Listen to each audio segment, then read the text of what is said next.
Na verdade, esse estopim começou quando eu fiz a live, né? Eu abri a live lá no meu canal e eu comecei a falar sobre os problemas internos que vinham acontecendo dentro do Vasco da Gama, principalmente depois da eliminação pro Nova Iguaçu. Porque é fato que a comissão técnica pedia jogadores e o diretor técnico não entregava. O diretor de futebol, no caso, que era o Alexandre Matos.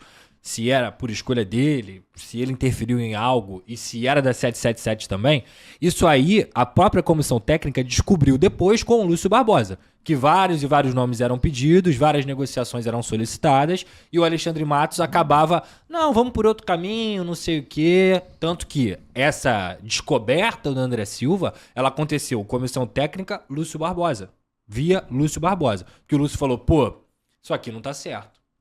Isso aqui não foi passado para mim. Mas por quê? Por incompetência dele, que não supervisionou uma das pastas e a pasta mais importante de um clube de futebol, que é a pasta do futebol.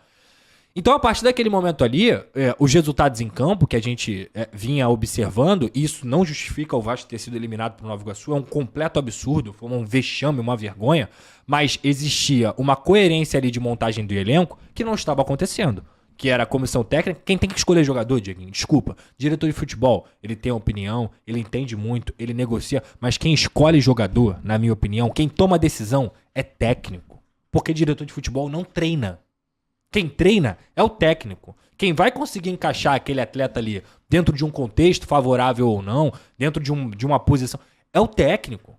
Quando o técnico pede assim, eu quero o André Silva, por quê? Porque ele gosta de jogar no 3-5-2, de liberar o Paulo Henrique e o Lucas Piton, e o André Silva como um ponta, o Vasco perdeu o Peck, que fazia essa função muito bem, mas como um ponta, como um cara mais próximo ali do Verratti, ele tanto podia povoar a área, quanto poder jogar também com uma qualidade para poder fazer a recomposição. Você tem um Payet no time que vai achar facão toda hora, tem um Verratti que mete gol à torta e à direita, tem coerência naquilo ali. Quando você pede um Coediar da vida, é por quê? Pô, tem o Zé Gabriel, com todo respeito, não dá pra ser titular do Vasco da Gama. Coediar muda o patamar do Vasco. Qual é a posição mais importante do futebol hoje, Dieguinho? É o volante. É o volante. Time que tem volante ruim não progride. Time que tem volante ruim não faz transição. Então, o Vasco precisava de um primeiro volante. Foi entregue? Não foi entregue. O Vasco precisava de mais um centroavante, porque o Ryan estava sendo colocado pra jogar como o reserva. E um absurdo com o moleque de 17 anos, até porque não é a posição dele. Não foi dado. O atacante só veio como plano B no último dia. Olha que situação curiosa. O único clube que comprou o Cleiton foi o Vasco. Exato. Todas as transações dele na carreira foram por empréstimo ou livre no mercado. Então, assim, aí você olha os pontas. Beleza, recebi o Adson. Mas e o ponta direita lá? Quem é o ponta direita? Por que não usa o Adson lá na ponta direita? E o ponta esquerda? Não tinha. O ponta esquerda, sabe quem era o ponta esquerda? É o Payet. O Payet. Que aí tem uma polemiquinha que eu queria te ouvir. O Payet, isso... eu vou falar, não tem problema, já conversou. O Emiliano falou pra mim que o Payet não joga por dentro, ele não gosta. Ele não gosta. Ele só quer jogar naquele cantinho esquerdo ali onde ele se sente confortável. Eu soube que é isso. Não só ele não gosta, como o Ramon e o Emiliano não jogam, não gostam de jogar. Não, eles não gostam. Com o clássico camisa 10. Mas o Payet especificamente se sente mais protegido, igual, porque a vida inteira ele jogou ali, sendo que hoje ele tem 37 anos de idade, ele não vai recompor correndo pra trás. E eu nem vejo um problema dele jogar ali, porque se a gente for parar pra analisar o momento do Vasco na temporada, os momentos, qual foi o melhor momento do Vasco em relação à produção ofensiva? Quando você tinha o Payet na esquerda Piton. junto com o Piton, pra ele poder cruzar a bola pro Verratti. Era o melhor momento do Vasco, era a jogada que a gente falava assim, isso aqui tá dando certo. Não vejo um problema o Payet jogar ali. Agora, o que eu via de problema é não deixar ele livre, deixar ele colado na linha lateral. Isso pra mim é um absurdo. Contra o Vitória ele jogou solto por dentro. Porque o problema não é ele começar na esquerda, é ele não poder povoar a direita, não poder povoar o meio campo, e aí eu acho que isso ele fazia naturalmente também muitas vezes. Só que no final das contas, se você quisesse um time veloz, como era o time do Ramon Dias no ano passado, de transição e tudo mais, você precisa ter pontas velozes. E o próprio Adson também não começou muito bem. Aí você traz o João Vitor. As pessoas falam assim, o João Vitor tem que jogar. Beleza, analisa as atuações do João Vitor. O João Vitor merece esse clamor todo? Ele jogou algum momento desse elenco da temporada 2024 como esse zagueiro absoluto? Eu não vi isso. Passou 3 treinadores no Vasco e ele foi reserva. Eu não por vi todos. isso. Muito pelo contrário. Os melhores jogos dele com a camisa do Vasco foi de lateral direito contra o Atlético Paranaense Perfeito. na Arena da Baixada. Perfeito. Então, assim, tem muita coisa aí. Ou seja, os 2 principais jogadores que custaram 70 milhões, eles não eram nem titulares do time do Vasco. E olha que eles tentaram, né? Eles botaram o João Vitor, e o João Vitor falhou feio contra o Nova Iguaçu, por exemplo. Eles botaram o Adson, em algum momento até como meia, que eu acho até que é a posição que ele consegue desenvolver melhor de meia direita, de ponta direita ali, puxando pro meio. Então, tinham muitas coisas ali naquele time que, na minha visão, você dependia do treinador. O ponto é, quando você perde Jair e Paulinho, quando você perde Gabriel Peck, o time se desfigura. E aí você perde também a confiança, você perde a válvula de escape.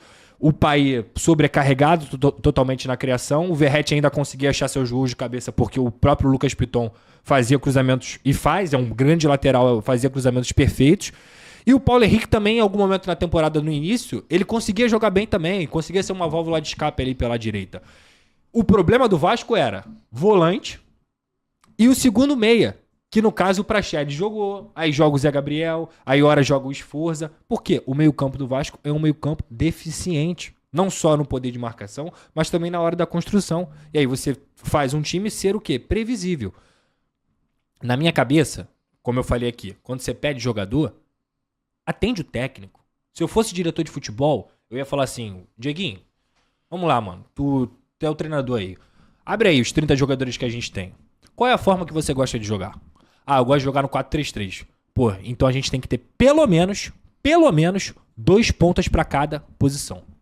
2 pontas esquerdas prontos e 2 pontas esquerdas e direitas prontos. 2 centroavantes prontos. Eu preciso desses caras. E o que mais? Eu preciso de 2 volantes titulares fodas.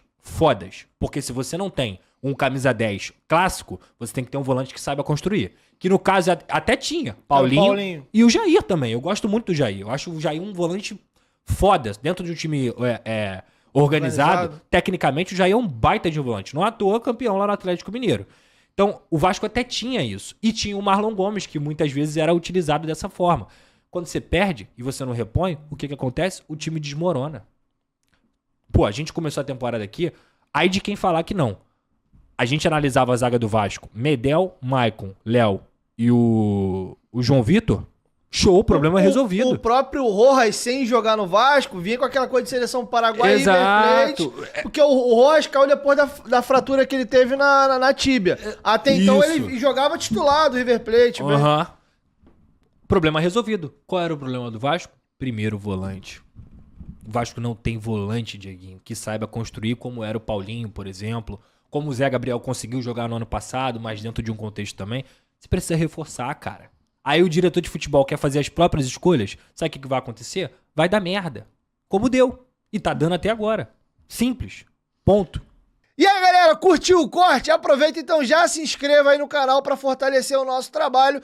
2 vezes por semana a gente grava novos episódios, os cortes soam aí todo santo dia. Então você que quiser dar uma moral pra gente, ajudar a família Futebolaço a continuar crescendo, então já se inscreva no nosso canal. Valeu? Tamo junto e até o próximo corte.